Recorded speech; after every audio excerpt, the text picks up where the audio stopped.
ونبدأ بالصلاة على رسولنا الكريم محمد صلى الله عليه وسلم، فصلوا على خير البشر. السلام عليكم. لا تنسوا الاعجاب بالفيديو والاشتراك في القناة تشجيعا لنا لنستمر بنشر المزيد إن شاء الله.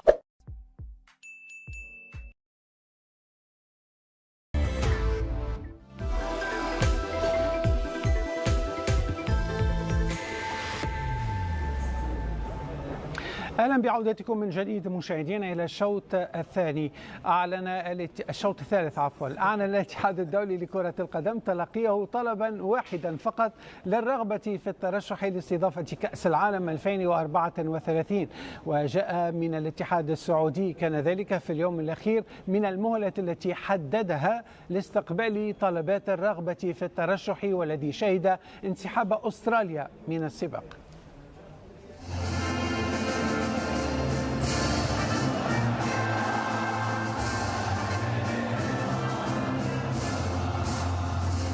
نحو ثورة رياضية سارعت، وإلى مجد كرة القدم وعليائها طمحت، لترفع العلم الأخضر خفاقا في سماء عالم المستديرة. كان حلما فخاطرا فاحتمالا، ثم أضحى حقيقة لا خيالا.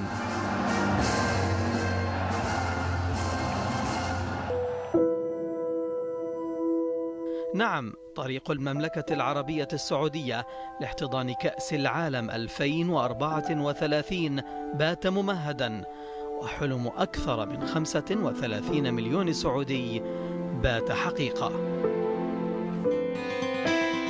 في اليوم الأخير من المهلة التي حددها الاتحاد الدولي لكرة القدم لاستقبال طلبات الرغبة بالترشح، أعلن الاتحاد الأسترالي أنه لن يكون منافسا على استضافة البطولة. وفي وقت سابق عبرت شركتهم المفترضة في الاستضافة إندونيسيا عن انسحابها ودعمها للملف السعودي. وبعد أن وضع الاتحاد الآسيوي ثقله في ملف السعوديين وحصول الملف على دعم وتأييد أكثر من 70 اتحادا، ومع تبني الفيفا تطبيق مبدأ المداورة بين قارات العالم في استضافة البطولة الأغلى، وبعد اختيار الملف المشترك للولايات المتحدة وكندا والمكسيك لتنظيم نسخة 2026، وملف المغرب وإسبانيا والبرتغال لاستضافة نسخة 2030. بعد كل ذلك باتت الكرة الآن في ملعب قارتي آسيا وأوقيانوسيا، وبعد الانسحاب الأسترالي أصبح الملف السعودي وحيدا في الميدان، وأضحى إطلاق العنان لاحتفالات السعوديين مسألة وقت فقط. بعد المغرب 2030 وقبلها دوحة العرب قطر 2022، راية التنظيم العربي لاحتضان العالم العاشق لكرة القدم باتت في طريقها إلى كنف السعودية، إنجاز سيكون بمثابة حبة الكرز التي زينت الكعكة بعد نجاح المملكة في استقطاب نجوم كرة القدم العالميين على غرار البرتغالي كريستيانو رونالدو والفرنسي كريم بنزيما والبرازيلي نيمار، واستضافة بطولة آسيا 2027 لكرة القدم، ونيل حقوق استضافة دورة الألعاب الآسيوية شتاء 2029. السعودية بذلت كل ما بوسعها لتكون قوة رياضية عالمية، وكانت كما أرادت ببلوغها هذه المرحلة لتقدم دليلا جديدا على الاستطاعة العربية في عالم الساحرة المستديرة. في الأثناء قدم ياسر المسحل رئيس الاتحاد السعودي لكرة القدم شكره للدول العربية التي دعمت ملف ترشح المملكة لاستضافة كأس العالم 2034. من جانبه أكد سلمان بن إبراهيم الخليفة رئيس الاتحاد الآسيوي لكرة القدم أن النسخة الأفضل من كأس العالم والتي قدمتها قطر ستحفز المملكة العربية السعودية على تقديم نسخة لا تقل روعة ونجاحا عن نسخة قطر. احنا اليوم والله الحمد نحظى بدعم كبير وسخي من القيادة الرشيدة.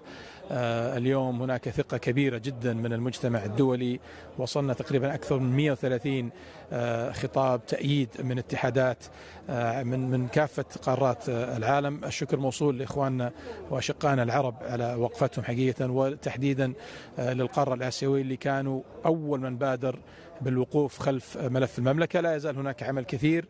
نريد أن يعني نواصل النجاح المبهر اللي قدموه الأشقاء في قطر في كأس العالم 2022، ونثبت للعالم أجمع أنه الدول العربية مميزة دائما متى ما أتيحت لها الفرصة في التنظيم، وإن شاء الله بإذن الله نقدم ملف مميز. طبعا لا يزال هناك وقت حتى شهر جولاي من 2024 وقت تقديم الملف. صراحة احنا نقول آسيا قادمة بقوة، يعني لو شفنا القارة الآسيوية اليوم يمكن بعد أوروبا احنا القارة يمكن الثانية اللي بإمكانها تحتضن هذه المناسبات الكبيرة، بفضل طبعا الدول وبفضل يعني البنية التحتية اللي موجودة. وأنا عارف أن قطر نظمت أفضل بطولة كأس عالم، وأكيد أن هذا التحدي بالنسبة للدول الأخرى اللي بتنظم البطولات القادمة.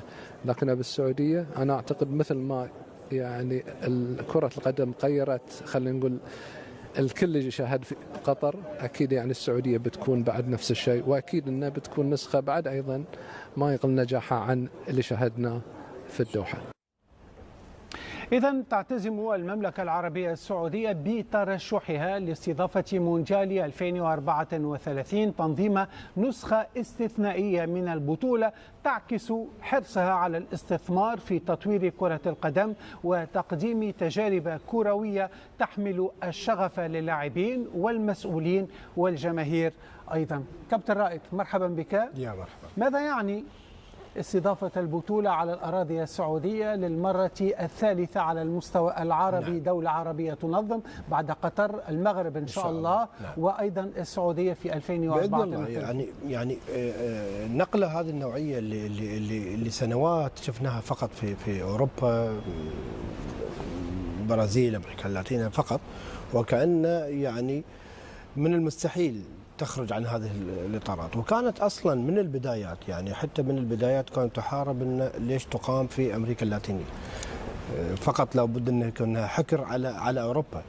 لكن لما تكسر هذه القاعدة وتنزل إلى الشرق الأوسط ويكون بهار مثل ما قدمت قطر، ومن ثم على كأس العالم للأندية المغرب تقدم نسخة جدا ممتازة بعد كأس العالم، فآن الأوان أن تكون في المنطقة بشكل مستمر، ليس دائما لكن حظوظها قوية مثل ما قال الشيخ سلمان. فعلا يعني ما قدمته قطر أو حاليا إن شاء الله ما راح تقدم المغرب أيضا في ملف المشترك، قادرة السعودية أن تقدم نسخة أيضا استثنائية بشكل كامل. كل المقومات موجودة للسعودية. السعودية من التسعينات وهي تحتضن بطولة القارات، كان 7 دول يعني في هذاك الوقت.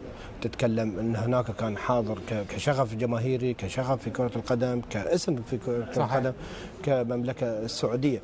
ايضا نشوف احنا على مستوى الأندية وعلى مستوى التطور اللي في الكرة السعودية، ايضا او على البنية التحتية او الالتفات الكامل للرياضة أو قفزة السعودية إلى العالمية بشكل أوضح صراحة. لأن بأمانة إيش المقومات اللي أنت تحتاجها في آسيا والدول العربية راح تحصلها في السعودية. لكن هنا نقطة أيضا مهمة، السعودية ستكون بمفردها نعم. في تنظيم نسخة 2034 عكس ربما النسخة المقبلة 2026 ستكون في 3 بلدان.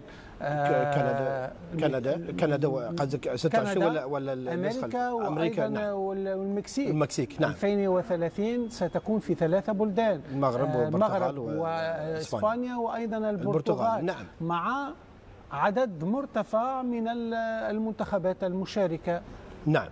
شوف هذا المقترح اللي تم بزيادة عدد اللي وكانت المحاولة أن تكون في قطر، لكن قطر رفضت لأن في وقت ضيق، يعني أنت راح تغير في هذا الأمر. لأنه قطر التزمت ب 32 منتخبا. نعم. أحسنت. ولمدة 10 سنوات أنت مستعد لهذا العدد من الفرق. تحضير ملاعب نعم. والمنشآت بشكل نعم. كبير يعني. لكن من ثم شفنا الملف المشترك الثلاثي، وشفنا موافقة على المغرب اللي هي في 26. لكن أنا قلت لك الحين النقطة اللي هي كل المقومات اللي موجودة في آسيا نعم. وموجودة أيضا في العرب موجودة في السعودية، كمساحة، كعدد سكان، كشغف كروي، كاسم رياضي، كمادة، كبنية تحتية راح تنشأ بشكل كبير. كل المقومات هذا فلا يمنع أن تكون ملف واحد بالنسبة للسعودية. لما تتكلم عن مثل ما قال رئيس الاتحاد السعودي للمسحال، انه وصل تقريبا ل 130 صوت حاليا.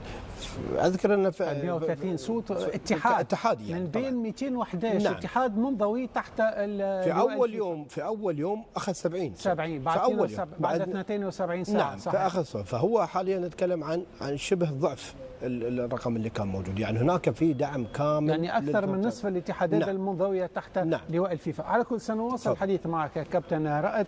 ينضم الينا